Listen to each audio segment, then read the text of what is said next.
So they're saying Bob Lazar is breaking his silence again about UFOs. And he sat down, apparently, with Joe Rogan. So we're going to go back and look at some of his interviews where he talked about them. Let's go. 30 years ago today, KLAS aired a live interview with an anonymous man who made some really astonishing claims. He alleged that the U.S. military was secretly studying alien technology out in the Nevada desert near a base that is now... 30 years ago, he was a whistleblower telling it. And now here we are again with new whistleblowers telling it. How many more times we got to go through this cycle? Very well known all over the world, Area 51. A lot has changed in the decades since Bob Lazar first told this wild story. The Pentagon recently admitted that it really has been secretly studying UFOs, and then it wanted to figure out and duplicate that technology. George Knapp looks back at that 1989 interview that started a whole new conversation. Totally impossible. The propulsion system is a gravity propulsion system. The power source is an antimatter reactor. This technology does not exist at all. The claims sounded like Hollywood sci-fi. Months later, when his identity was revealed, Bob Lazar said he worked at a secret facility near Groom Lake, where alien technology was being reverse engineered. We've seen a couple of those interviews, man. We're going to keep it going, though. That is, taken apart to figure out how it worked and whether the Pentagon could duplicate it. This is the simple drawing he made at the time. Here now, I had access and was permitted to view and look at the operation of this main level with the gravity amplifiers and the level below. The premise seems less preposterous now. In a new documentary about Lazar, he describes in detail the spacecraft he worked on 30 years ago.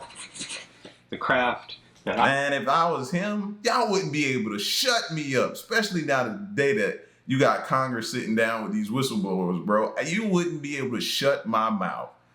I told y'all 30 years ago, bro, I'd be standing on top of cars. I worked on that when it's going to travel a long distance, that is how it operates. It flies along and it puts its belly to the target and then brings all the amplifiers to power, and it shoots off in that direction. It doesn't fly as it would in science fiction movies. It flies with the belly, the bottom forward. If the description of a spacecraft tilting sounds familiar, take a look at the so-called gimbal UFO, a video released by the Pentagon in 2017. Naval pilots encountered a fleet of these unknown craft off the coast of Florida in 2015 and have since had dozens of similar encounters. The spike in UFO incidents prompted a recent policy change by the Navy, which announced it wants to encourage its pilots to report future incidents. Pentagon officials reluctantly admitted to the New York Times 17 months ago that the military has secretly studied UFO incidents, in part so it might figure out the technology. In the gimbal video, there's a mechanistic turn against the wind without deceleration.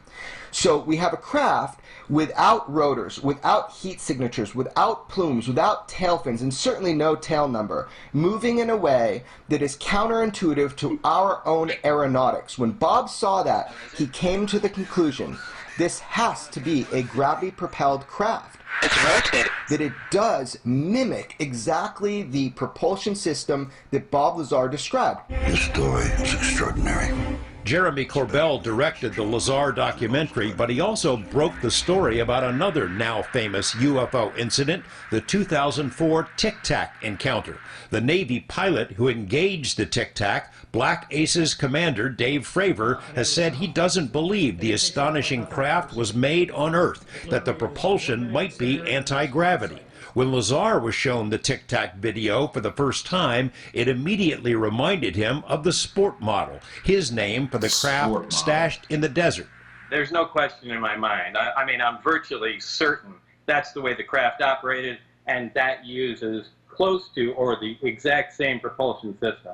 Former Pentagon intelligence officer Lou Elizondo was in charge of ATIP, the secret Pentagon study. He told us one goal of the project was to determine the physics of UFOs, how they can achieve the seemingly impossible.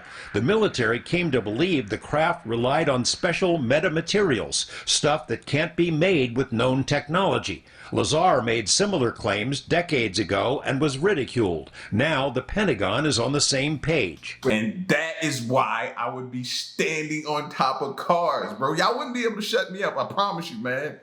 Everything that man was saying back then, for the most part, we're now talking about it now, again, all these years later. And this man was painted to be crazy to everyone. Just this crazy scientist dude. Where the study of UFOs did not end in 1969 with Project Blue Book. In fact, that was a lie, and it is now an admitted lie by our own Pentagon. We are living in a world where it is understood that there are craft technologically advanced from unknown origin that are performing maneuvers that far exceed anything of human technology. This has been going on a long time, and our government has been studying it. And if they lied to us once,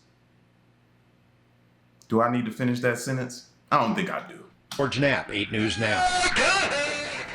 As always, we have posted additional links and resources connected to this story on our website, including news reports from our archives.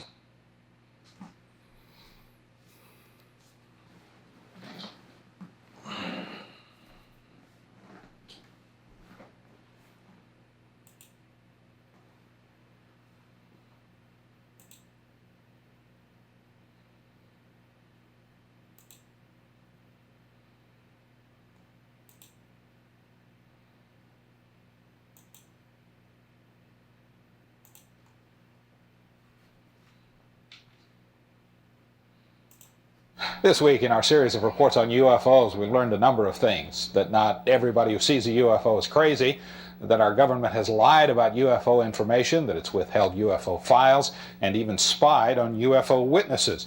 We've also heard from scientists who say life elsewhere in the universe is virtually a certainty. And we heard that the majority of Americans believe that UFOs are real and come from space. Tonight, in part 5 of his report, George Knapp introduces us to a local man with an amazing and disturbing story. George. Gary and Mary Ruth, we've been working on this story for a long time, and we'll tell you right up front that it's going to be hard to swallow at first. This week, we've heard the contention of UFO researchers that there's a secret government within our government. While that may be hard to believe coming from the UFO perspective, we've certainly learned in Watergate and the Iran-Contra scandal that factions within our government can and do pursue their own hidden agendas outside of the law, outside the control of Congress, or the knowledge of the American people. This is exactly the type of operation we'll hear about tonight. Outside the law. And yeah, we can cut Congress a little bit of slack, you know what I mean? But that whole we didn't know thing don't fly too long with me. You know, you're supposed to know what's going on. But we can cut them a little bit of slack because they do operate outside. They go behind their back and do things. Tonight, it's a chilling scenario with worldwide implications that may have its roots right here. Area 51, that mysterious corner of the Nevada test site, is no longer much of a secret. The fact that secretive things go on here is a given, even to the Soviets, who make daily spy flights over the facility to take a peek at what's going on. These photos, never before shown in public, are about as close as anyone will ever come to seeing what the place looks like again. The dry bed of Groom Lake, corrugated metal buildings, a 3-mile-long runway, and some highly sophisticated radar and detection equipment. It's been known by many names over the years: Dreamland, the Ranch, the Skunk Works. If ever there was a place to test a secret new technology, this is it. And that's exactly what's been done here for decades. Area 51 is where Francis Gary Powers and the other U-2 pilots were trained in the 50s. And imagine how long they operated without anyone knowing what that site was. You know what I mean? Other than countries that knew, but they have been spying in, so that's how they knew. But we as the people, imagine how long they operated without knowing, under the radar. So they could have been working on this stuff for, God, I don't know how long. So they've been lying. Essentially, that's what I'm getting to. They've been lying to us constantly lying to us about this whole situation, man. And painting people to be like, it's so many wrongs that they've done. It's just unbelievable. And where the U-2 itself was developed. The SR-71 spy planes that spotted Soviet missiles in Cuba in the early 60s were also developed at 51. 51 is where stealth technology was nurtured, where Star Wars devices are still tested, and where all manner of CIA monkey business has been plotted and refined. It's the perfect place for secret things, but of course, that's no secret. 51 is ringed by the forbidden vastness of the Nevada test site, by the looming Groom Mountains, and by sparsely populated desert expanses. The few people who do live out here have no love lost for the military, but they're conservative, patriotic, and they mind their own business. You ever see stuff you can't explain? Sure. Lots of stuff. Care to elaborate? No.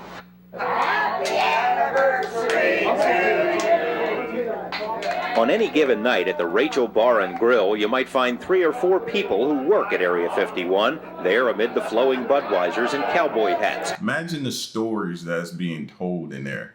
Imagine them coming in there. You know, you get to drinking, you start letting it off. You let everything fly out your mouth when you're drinking. Oh, man, y'all don't know what I seen today. I actually touched one of them, man. Then they left me in a room with one of them. I tried to get a blood sample or something, man. It ain't no blood. Like, imagine what they're saying in that room. You might find them, but they aren't going to talk to you, not about the things they've seen over the mountains. A steady trickle of curiosity seekers flows through here, strangers drawn by strange stories of lights in the night sky. Their questions also go unanswered. No one who's worked at Dreamland has ever publicly acknowledged what so many people have suspected for years, that alien technology is being tested in the Nevada desert. The speculation first surfaced in documents obtained by UFO researchers, documents about something called Project Aquarius. The documents, allegedly prepared for an organization called MJ-12, state that a program to fly recovered alien spacecraft was established in 1972 and is continuing in Nevada. The National Security Agency has confirmed it does have a Project Aquarius, but denies it has anything to do with flying saucers. NSA will not say what Project Aquarius is. Speculation was heightened in 1984 when the Air Force seized nearly 90,000 acres around Groom Lake. The action was, by most accounts, illegal. During congressional hearings about the land grab, Congressman John Seiberling grilled the military about the legal authority used in the action and was told the authority was at a much higher level than the Air Force. Seiberling asked what authority is higher than the laws of the United States. The Air Force official said he could respond, but only in a closed briefing. In 1987, when the Air Force sought to renew its stranglehold on the Groom Range, news articles once again mentioned the talk about alien spacecraft, and subsequent articles in national magazines quoted unnamed sources about things of alien origin flying in Nevada, things that would make filmmaker George Lucas drool. Despite the speculation, no one who knew Area 51 from the inside ever talked publicly about the saucer stories. Well, there's several, actually 9 flying saucers, flying discs that are out there of extraterrestrial origin. The live interview with the shadowy Dennis drew international attention. Portions were broadcast by radio in 6 European countries and in a nationally televised TV special in Japan. Actually 9 flying saucers, flying discs. Despite numerous inquiries and feelers, Dennis has remained anonymous until now. His real name is Robert Lazar, a young scientist with eclectic interests. The choice of Dennis was an inside joke. He says that's the name of his superior at Groom Lake. It wasn't a joke to Dennis. He called right after and he said, "Do you have any idea what we're going to do to you now?" And I said, "Well, no." And he hung up the phone. Lazar's story is by any standards fantastic. He says he's telling it in order to protect himself. He says, I wonder if he ever went and sat down and talked to like a lawyer, just to have a conversation to see if he had a case for like defamation of character or anything like that, because he was slandered, man, and I feel bad for him. He was hired to work at an area called S4, which is a few miles south of Groom Lake. At S4, he says, are flying saucers, antimatter reactors, and other working examples of technology that is seemingly beyond human capabilities. Right, this came from somewhere else. I mean, as bizarre as that is to believe, but I mean, it's there, I saw it.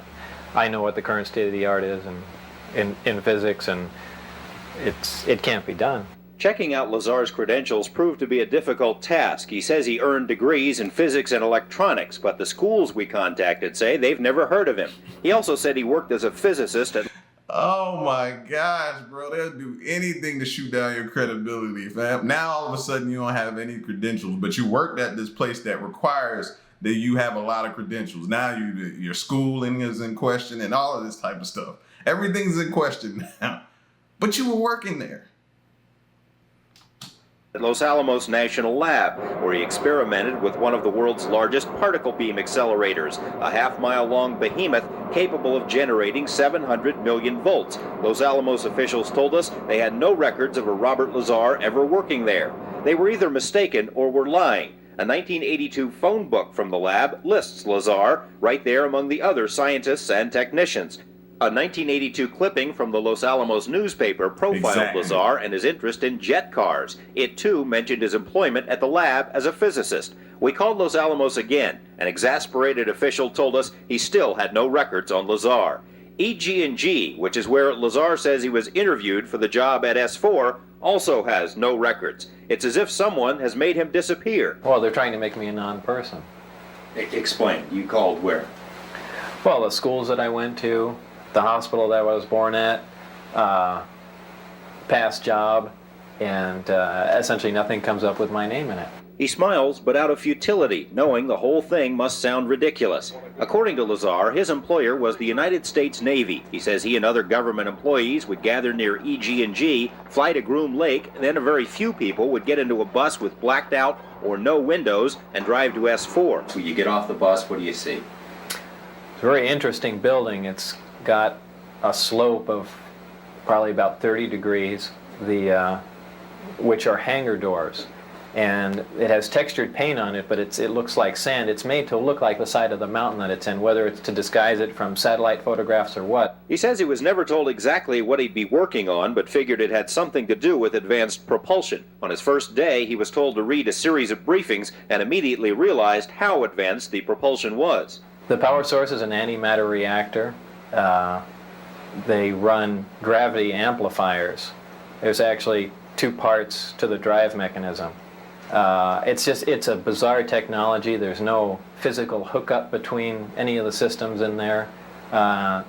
They use gravity as a wave, using waveguides, almost like microwaves. It took a while, Lazar says, before he actually saw one of the flying discs. However, there were hints everywhere. Right, they had a poster, and it looked like a commercial poster almost, like it was lithographed and you could buy it at a Kmart or something. But they were all over the place, and it had the disc that I coined the term the sport model was lifted off the ground about 3 feet at area S4 on the dry lake there, and the caption on the bottom said "They're here," and those are just all over the place. Later, he got to see the real thing. When I was let in, it was the first time I saw the sport model in the hangar sitting down, and I was told they could have walked me in the front door, but they purposely wanted to walk me by it. I was told not to say anything and just keep my eyes forward and walk past the disc into the office area. And I did, and as we went by it, I just kind of stuck my hands on it just to run it alongside the thing, and that was about the smallest time. After that, I got to see it actually lift off the ground and operate. But you also, in between that, you saw more than one. Yeah. The hangars are all connected together, and there are large bay doors between each one. And there were 9 total that I saw, each one being different. Like they had the assortment pack. Security at S4 was oppressive, Lazar says, and his superiors used fear and intimidation almost as a brainwashing tool. Did everything but physically hurt me. Put a gun to your head? Yeah. And said what? Actually put a gun to your head? Well, they did that even in the original security briefings. They had guards there with M16s, and guys slamming their finger into my chest, screaming in my ear, some people pointing weapons at me. Like I said, it's not a good place to work. That fear factor would surface later. Lazar agreed to undergo a polygraph exam. And that fear factor alone, right there, that he just spoke of, is the reason why we don't have other people stepping forward. Because I keep seeing everybody saying, well, where's the rest? Where's the other people? Why is it just these guys speaking out? Or why is it just this Bob Lazar from back in the day they're talking about? It's because the intimidation. These people are trying to protect their families.